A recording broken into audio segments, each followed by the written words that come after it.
اے بریر، ان سے بات کرو اور ان کو نصیحت کرو۔ جی ہاں، کتنا عظیم مقام و مرتبہ پایا ہے جناب بریر نے کہ وقت کا امام حکم سخن دے رہا ہے۔ بریر عاشق امام ہیں اور امام عاشق بریر۔ جناب بریر کا شمار کوفے کے بزرگوں اور اہم شخصیات میں ہوتا تھا۔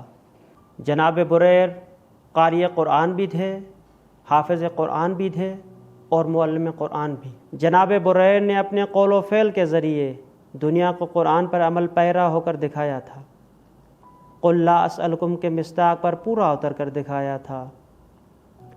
جناب بریر کو جب خبر ملی کہ امام مدینے سے نکل چکے ہیں تو آپ نے کسی دعوت نامے کا انتظار کیے بغیر اپنے آپ کو امام حسین کے لشکر تک پہنچایا۔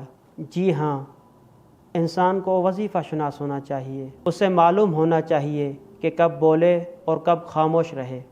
شب عاشور جناب بریر عمر سعد کے خیمے میں جاتے ہیں اور سلام کیے بغیر کلام شروع کرتے ہیں، کیونکہ جناب بریر جانتے ہیں کہ عمر سعد فقط نام کا مسلمان ہے۔ جس نے قرآن ناطق کو قتل کرنے کی سازش رچی ہے، وہ بھی گندم رے کی لالچ میں۔ تم اگر خدا اور اس کے رسول کو مانتے تو کبھی بھی آل رسول کو قتل کرنے کی سازش نہ کرتے۔ عمر سعد نے جواب دیا، اے بریر، تم مجھ سے یہ چاہتے ہو کہ حکومت رے کو چھوڑ دوں تاکہ کوئی دوسرا اسے حاصل کر لے؟ خدا کی قسم، میرا ضمیر یہ قبول کرنے کو تیار نہیں ہے۔ عمر سعد نے جواب دیا، خدا کی قسم، میں جانتا ہوں جو ان کا حق غصب کرے گا اور ان کے ساتھ جنگ کرے گا وہ جہنمی ہے۔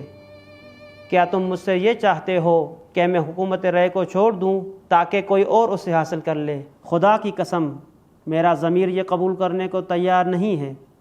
عمر سعد کو حکومت رے کتنی عزیز ہے کہ اس کے لیے الہی نمائندے سے جنگ کرنے کے لیے تیار ہے۔ عمر سعد کو رے کی حکومت کتنی عزیز ہے کہ اس کے لیے وہ امام حسین علیہ السلام کا خون بھی بہانے کے لیے تیار ہے، کہ اس کے لیے وہ آل رسول کا خون بھی بہانے کے لیے تیار ہے۔ کیا ہمیں معلوم ہے کب بولنا ہے اور کب خاموش رہنا ہے؟